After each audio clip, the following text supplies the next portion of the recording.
The Federal Judicial Center presents Supreme Court 1998-99, The Term in Review, an FJTN program for judges, staff attorneys, and law clerks. Now from the television studios of the Federal Judicial Center in Washington, D.C., your moderator, Russell Wheeler. Welcome back to this third and final part of the Federal Judicial Center's review of the 1998-99 Supreme Court term. This part of our review will last about 40 minutes. We'll review cases involving jurisdiction and standing, and two areas that have become staples in the court's docket in recent years, habeas and federalism. Another area that the court has revisited several times is expert evidence and the trial judge's responsibility to ensure its relevance and its reliability. Let's start with a special focus segment we prepared on Kumho Tire versus Carmichael, decided last March. When a tire blew out on Patrick Carmichael's minivan, the accident killed one passenger and severely injured several others. The Carmichaels filed a diversity action in the Southern District of Alabama, alleging that the tire was defective. The case rested heavily on the deposition testimony of a tire expert, but District Judge Butler excluded the expert's evidence based on the Supreme Court's 1993 decision in Daubert v. Merrill Dow Pharmaceuticals. What is the federal trial judge's gatekeeping obligation in the wake of Daubert? More specifically, does Daubert, which involves scientific testimony, extend to testimony of experts who are not scientists, to testimony such as that of the tire expert to which Judge Butler applied Daubert? And what is the standard of review? Last year, in GE v. Joyner, the Supreme Court held that the Court of Appeals must apply an abuse of discretion standard when reviewing the district court's decision to admit or exclude expert scientific testimony. Does that standard apply to non-scientific expert testimony? In Kumho, in an essentially unanimous opinion by Justice Breyer, the court said, first, Federal Rule of Evidence 702 imposes a special obligation on trial judges to assess the evidentiary reliability of all expert testimony. In other words, 702 does not distinguish between scientific knowledge and what the rule calls technical or other specialized knowledge. Therefore, Daubert's general principles apply to all expert testimony. Second, the Court of Appeals must apply an abuse of discretion standard when reviewing all district court decisions on admissibility of expert testimony. What does Kumho mean for trial judges? We've asked Joe Cecil, who directs the Center's Science and Technology Project, to help us understand the case and its implications. Welcome, Joe. I'm glad to be here. Joe, at the Center's workshop for district judges, there was a session on evidence, a plenary session. Almost all the questions were about Kumho, though. What's the message for district judges in this opinion? Well, Kumho expands the gatekeeping role for district judges to all expert testimony. Now judges must assess the underlying reliability of expert testimony that's based on technical and specialized knowledge, as well as scientific knowledge. Daubert, of course, as all judges know, set forth these four factors that judges might use in assessing scientific evidence. Has it been subjected to peer review? Is it accepted within the scientific community? Has it been tested? Is there an error rate? Now, are the judges going to have to take those standards and take them over to this other area of testimony that Kumho brings within Daubert? Well, not necessarily. Kumho allows judges a great deal of flexibility in deciding which factors are appropriate in specific cases. Some judges may choose to adapt the Daubert factors to evidence that is not traditionally considered scientific. For example? Well, I think accounting is a good example. Prior to Kumho, a number of courts chose not to apply the Daubert factors to accounting. Now those courts may wish to adapt some of these factors in considering accounting evidence. For example, I think factors such as general acceptance and peer review can easily be interpreted to support measuring accounting testimony against the conventions and standards of accounting practice. But some of the evidence that the Kumho decision was about, you don't think are susceptible to Daubert's traditional analysis? Well, I think that's right. And in these cases, the general lesson of Kumho is that judges should look to the intellectual rigor of the opinion, and the opinion should be tested against the standards and practices of professionals outside the courtroom. What are some examples of these areas that Well, I think medical testimony is a good example. This is very common in federal courts. Prior to Kumho, a number of the courts chose where they would inquire in different degrees to a physician's testimony when the testimony was based on traditional medical practice. Now those courts may require more support. Another example? Well, I think forensic evidence is another example. Some areas of forensic evidence, such as handwriting analysis, bite mark analysis, ballistics, these are not well grounded in the conventional practices of scientific methodology, and they may be vulnerable to challenge under these emerging standards. And so you say here that the basic rule is make sure the expert brings the same intellectual rigor that he or she would have outside the courtroom into the courtroom. That leads me to ask a question about the opinion of Justice Breyer, the opinion itself. It is replete with lessons about tires and the expert's testimony in this case. Do you know why he did that? Well, I think he used this extraordinary level of detail to illustrate that the tire expert in Kumho did not provide expert testimony that met the standards of intellectual rigor that are appropriate for experts outside the courtroom, tire experts or tire engineers who are practicing in industry. I don't know that every decision will require this level of detail, but it is appropriate to include sufficient detail to permit the expert testimony to be measured against the standards of professionals who are working outside the courtroom. Would you say, for example, might you say that what Justice Breyer offers is an example of what may be necessary in some cases, but not a standard judges have to apply in all cases? Well, I think that's right. Judges have a great deal of discretion in the standards they choose to apply. Remember, the judge's decision is going to be tested against an abuse of discretion standard, and this permits a judge a great deal of latitude in deciding what factors are appropriate to the individual case. Is the abuse of discretion standard going to mean that we'll have different standards of admissibility over the country, even within circuits? Well, it may. Judges may decide to use different factors in considering very similar evidence. And it's not clear the extent to which the courts of appeals, even under an abuse of discretion standard, will permit similar evidence to be treated in dissimilar ways. One other thing, the discretion we're talking about here, of course, is not a total discretion. You'll recall Justice Scalia filed a one-paragraph concurrence in which he said it's not discretion to abandon the gatekeeping function, or he said even to perform it inadequately, and I think that's worth keeping in mind. I think that's right. Joe, Justice Breyer's opinion contains some discussion of the procedures courts might use under Kumho. Could you say a little bit about the procedures? I think judges should expect to see more motions in limine challenging expert testimony, and judges will then have to decide how to respond to these motions. In the opinion, Justice Breyer noted that in cases involving complex evidence or novel evidence, it may be necessary to hold a separate hearing to adequately explore the basis of the testimony. But in most cases, these issues should be resolved based on the affidavits and other materials presented with the motions. Judges may also want to encourage stipulations in areas where the evidence doesn't appear to be problematic.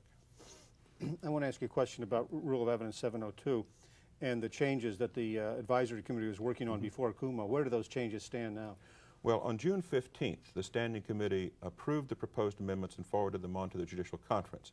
They'll be considered by the Judicial Conference at its fall meeting. If the amendments go forward without change, they should take effect in December of the year 2000. And assuming they do take effect, assuming Congress imposes no objection to the Supreme Court, can district judges expect a different life under the new Rule 702? Well, they shouldn't expect great changes out of the rules. The purpose of the rule is to bring the standards that have grown up since Daubert into compliance, to bring the rules into compliance with the standards that have grown up since Daubert. I see. One final question, if I may. I want to ask you about the Center's Reference Manual on Scientific Evidence. That was the first edition came out in 1994. I know you're working on a second edition. Right. What can we expect, and when can we expect to see it? Well, the new edition of the reference manual will be available at the end of the year. Justice Breyer is writing an introduction to the manual. He agreed to write this before the Kumho opinion. We also include a chapter on the issues that remain unresolved in the wake of Kumho. We'll have updated reference guides along with new reference guides on medical testimony and engineering testimony. Okay, we'll look forward to that towards the end of 1999. That's correct. Thanks very much, Joe.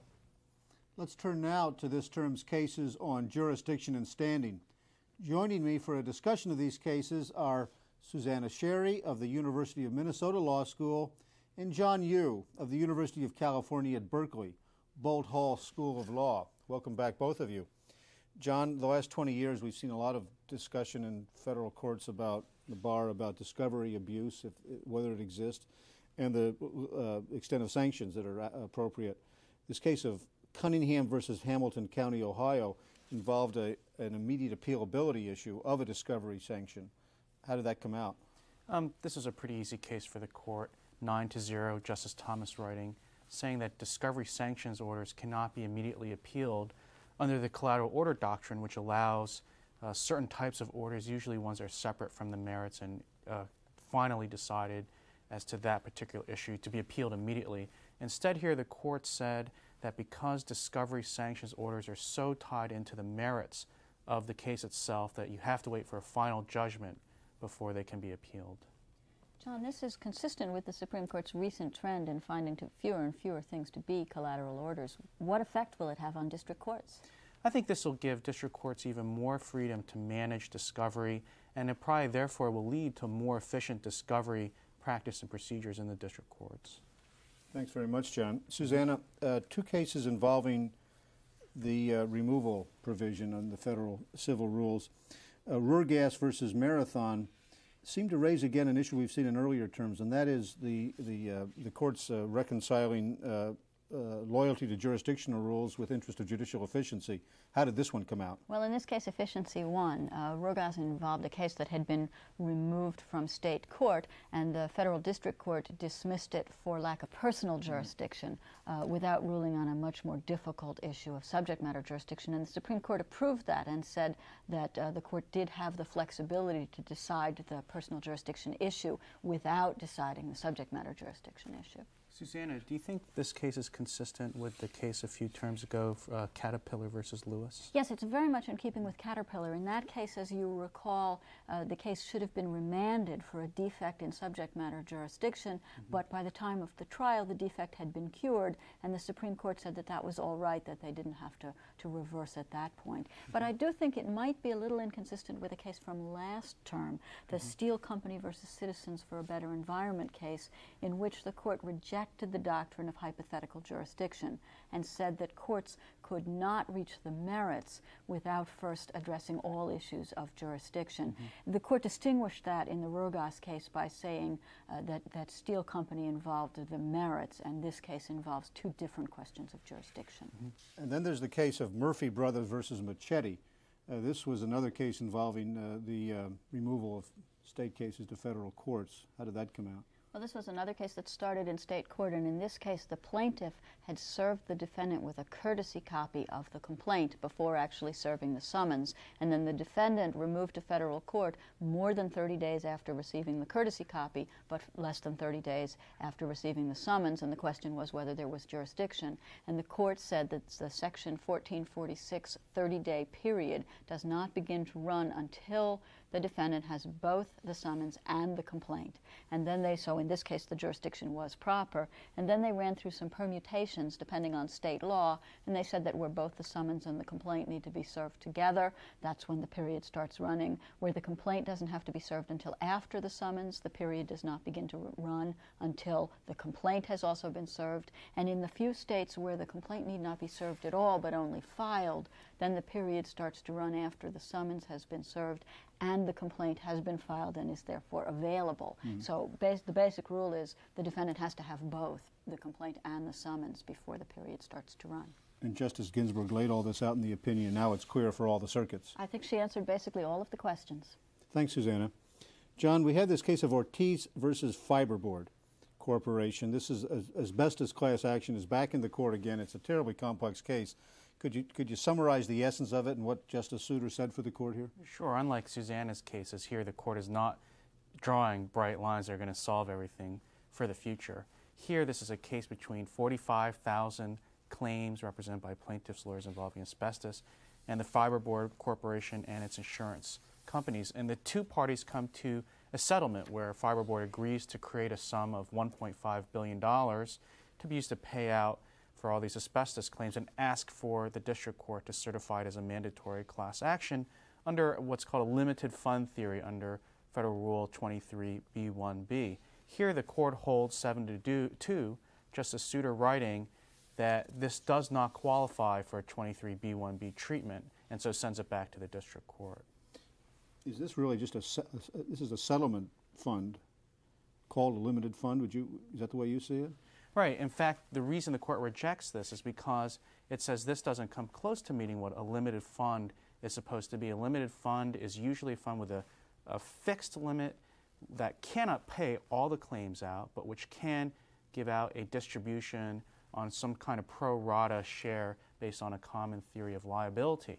Here, the problem was that the plaintiffs and the defendants had settled as to the amount of the fund rather than the district court finding what the fund's extent actually was. You still had in the opinions, the majority opinion by Justice Souter and a concurring opinion by the Chief Justice, an unease about this and really a pleading for Congress to take some action.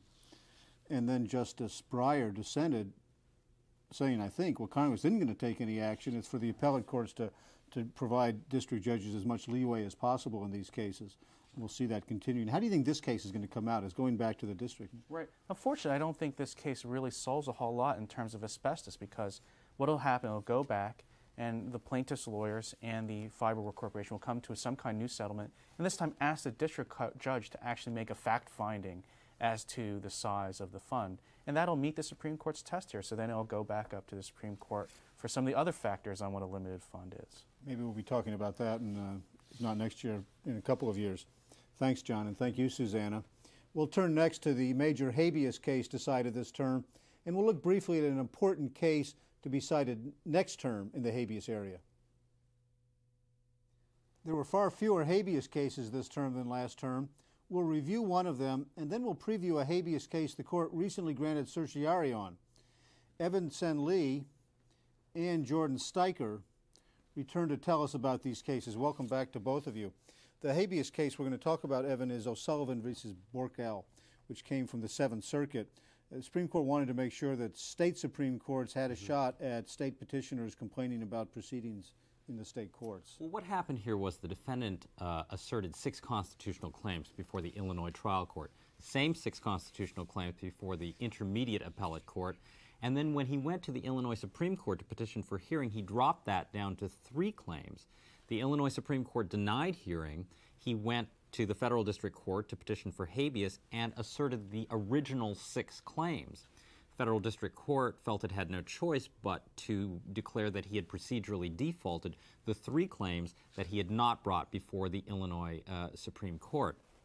Well, writing for a 6-3 majority, Justice O'Connor characterized the issue as being whether the exhaustion doctrine requires petitioners to ask for hearing in the state Supreme Court, which of course has discretionary jurisdiction. And the court held, yes, that the exhaustion doctrine does require such a petition. What about the South Carolina rule that Justice Souter pointed to, where the South Carolina Supreme Court says explicitly you don't have to come here to exhaust your state remedies? Well, the court noted that states can protect their Supreme Courts from any flood of petitions simply by making relief unavailable in the state Supreme Court. I think Justice Souter's concurrence is an attempt to soften the majority's language on that by suggesting that maybe state Supreme Courts don't have to go so far as to make relief completely unavailable. It might be enough if state Supreme Courts say that it is not necessary for petitioners to come to the state Supreme Court in order to exhaust. Evan, this case is nominally about exhaustion, but does it really affect procedural default doctrine? I think it does, because until now the rule has always been that at least in the first instance, what constitutes a procedural default is a matter of state law. The federal courts have never treated something as a procedural default if the states themselves wouldn't have treated it as a procedural default. But that is what happened in this case, so we'll have to see. Thanks very much, Evan. Jordan, you call our attention to Williams v. Taylor. This is not a case the court decided. It's a case in which they've granted certiorari, but you think it is pregnant with implications for the Habeas Act. Yeah, this could be an extraordinarily important case. It's really going to be construing the heart of the 1996 Anti-Terrorism and Effective Death Penalty Act. The core question in this case is how much deference a federal court should afford a state court decision construing federal law. The language of the AEDPA says that a federal court should not overturn a state court judgment unless the decision was contrary to or an unreasonable application of clearly established federal law as measured by the Supreme Court. That language has obviously a number of terms that need fleshing out. The circuits have disagreed tremendously on the meaning of each of those portions of that language. And so this case really gives the Supreme Court an opportunity, a much anticipated and much needed opportunity, to shed some light on the core ADPA provision. Well, we'll watch for that case next term and perhaps be discussing it here in a year. Thanks very much, Jordan. I want to summarize 3 other cases in the civil area, 2 ERISA cases, but more important, I think, the case that we thought would say whether a new value exception to the absolute priority rule survived the 1978 bankruptcy code. In 1994, it appeared that the Bancorp case would answer that question, but Bancorp went off on jurisdictional grounds. This term, Bank of America versus LaSalle Street Partnership, an 8-1 decision, opinion by Justice Souter for 5 other members of the court, appeared to be the vehicle for setting the new value exception, one way or the other. But again, the court did not reach the matter. Now, some background. The LaSalle Street Partnership defaulted on a $93 million loan it had from the bank and filed for Chapter 11 reorganization. Its proposed plan, eventually approved by the bankruptcy court, would pay off the bank's secured claim of $55 million and discharge the rest of the debt at 16%. The plan also gave former partners an opportunity, an exclusive opportunity, to contribute $6 million in new money in exchange for ownership of the reorganized debtor. The bank objected to a cram down, citing Section 1129's absolute priority rule. That rule says that when prior claimants aren't paid in full, junior interest holders can't receive property on account of their interest. The partners, said the bank, received property because of their status as prior interest holders. No, said the partners, we received ownership on account of the new value, the $6 million that we put up to keep the reorganized debtor afloat. Now, the circuits are split on whether the absolute priority rule includes an exception to accommodate such offers of new value. But Justice Souter would only say that that rule may include such an exception. There was no need to decide the question because the bank's objection required rejecting the plan regardless. Why? Because the plan provided former partners with property on account of their prior interest. What property? Not the ownership of the reorganized debtor, for which they put up new money, but rather the exclusive opportunity to obtain that ownership. That is to say, the judge approved the plan without considering completing plans or even competing bids. That exclusivity meant that the partners obtained property on account of their old equity position. Now, the court declined to tell judges how to ensure a market test of a proposed contribution of new value. All it said was, don't approve plans that provide opportunities free from competition and without benefit of market valuation. The 2 ERISA cases were both unanimous, both from the Ninth Circuit, one grounded in California state law. Let me summarize them very briefly and then, of course, refer you to the decisions for a full idea of what the court did. Hughes Aircraft versus Jacobson grew out of a dispute between beneficiaries of a Hughes retirement plan covered by ERISA and Hughes.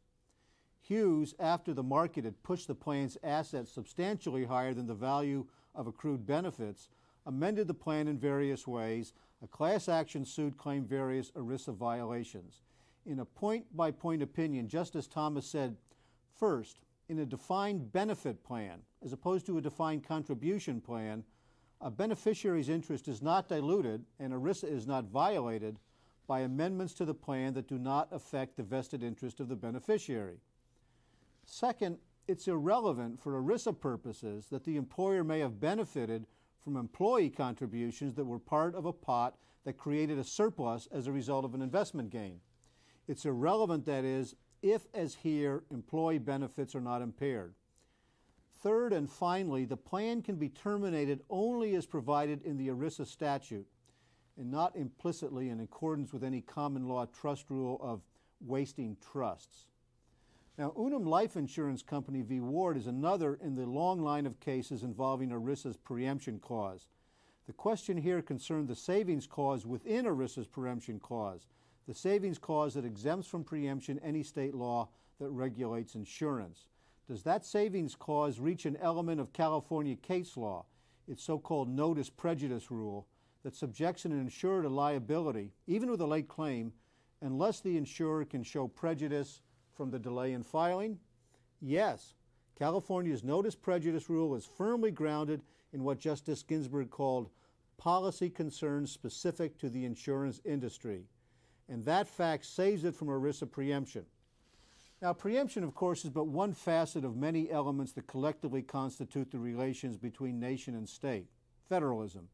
This term, like recent terms, had its share of important federalism cases, and we'll turn to those next. The boundaries of federalism have become one of the abiding interests of this court. We'll end our program with a review of the three big federalism cases this term, some thoughts from our faculty on how the court's recent cases have changed the legal landscape, and a look at some upcoming cases as well. With us for one last time are Susanna Sherry, Catherine Urbania, and John Yu. Susanna, these three cases, they all came down the same day, the last day of the term. They were all 5-4 cases with the same lineup in each of the cases, and they all built one way or the other on the 1996 Seminole Tribe case. Let's start off with the two cases that came out of a single litigation involving College Savings Bank in New Jersey and an agency of the state of Florida, which came to the court from the Third Circuit and from the Federal Circuit. Can you put those cases together and tell us what the court said? Yes, the College Savings Bank sued the Florida Prepaid Post-Secondary Education Expense Board for both patent infringement and false and misleading advertising under the Lanham Act, and the court held in both cases that the state agency was immune from suit despite Congress's attempt to abrogate that immunity in both of the statutes. Now, the first thing the court did was to get rid of the doctrine of constructive waiver, so that doctrine is now gone. And then the court analyzed the cases under Seminole Tribe and the City of Bernie versus Flores case, determining what Congress's powers are under Section 5. The Lanham Act case was the easier case. The court held that there is no constitutional right to be free from misleading advertising, and so, of course, Congress was not exercising its Section 5 powers and therefore couldn't abrogate, according to Seminole Tribe. The Patent Act case was a little more difficult because a patent is, of course, a property interest, and the court recognized that.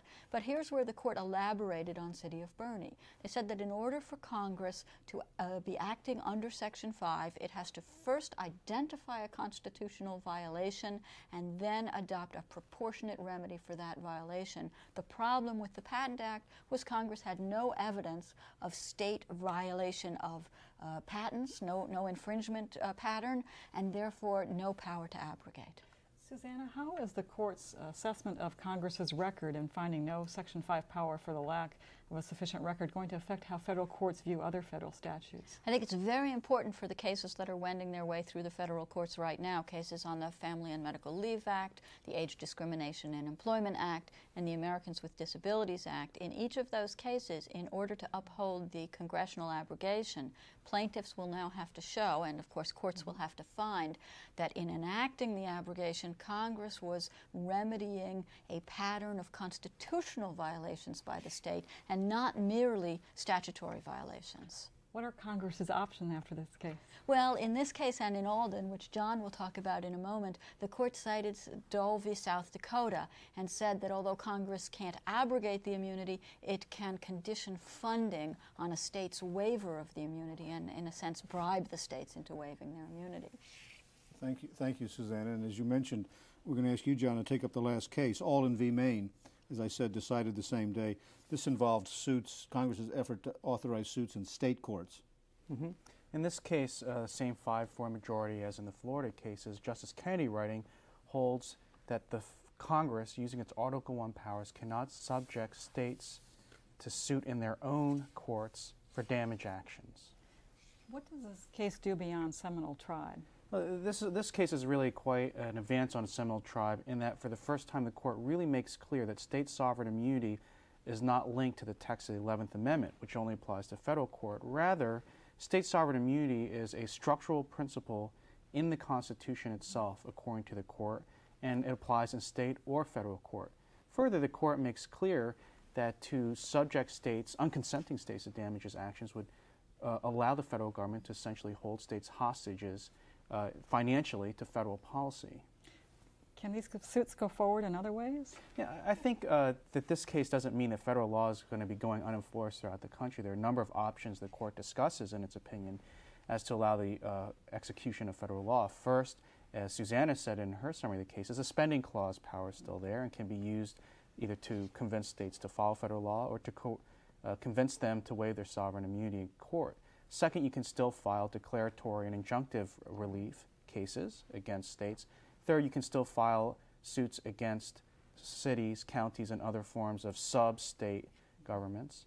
You can also file against individual state officers in their individual capacities for money damages. Well, I think, John, there might be a problem in some cases. Not every statute necessarily authorizes a suit against the individual officers. For example, the Fair Labor Standards Act, which was at issue in the Alden case, probably doesn't run against the individual officers. Okay. Thanks very much, Susanna and John, and thanks, Kathy. And let me ask this question of all of you. What's ahead in federalism? What are we be talking about next year on this program? Well, there's two cases that the Supreme Court's already granted cert on in the 11th Amendment area, and we'll probably talk about those. One is Kimmel versus Florida Board of Regents involving the Age Discrimination and Employment Act, and the other is Vermont versus U.S. ex rel Stevens, which involves qui tam actions. Well, those are both 11th Amendment cases, Susanna. And as you know, the court has also been moving in the area of enumerated powers of Congress. How far do those go? I wonder if those will also produce more cases in the future. Well, we already have before it. The court has granted cert out of a case out of the Fourth Circuit, Condon versus Reno, which deals with the Driver's Privacy Protection Act.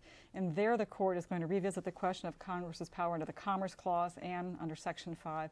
And the court may perhaps grant cert in one of the cases dealing with the Violence Against Women Act, which also raises the same two issues, Commerce Clause power under Article 1 and Section 5 power as well. So we'll be watching for all of those. Well, thanks to all of you. That concludes the third and final part of this program on the 1998-99 Supreme Court term. We hope you have found this review helpful. Many thanks to the faculty for their summary and analysis, and thanks to you, not only for joining us, but also for completing the evaluation forms that help tell us how we might improve future programs. One final note, in preparing this program, we have operated under the leadership of one of this country's leading federal judges, Rhea Zobel. She now returns to Boston to resume her duties as a judge on the District of Massachusetts. She goes with the gratitude and best wishes of all of us at the Federal Judicial Center. Good day.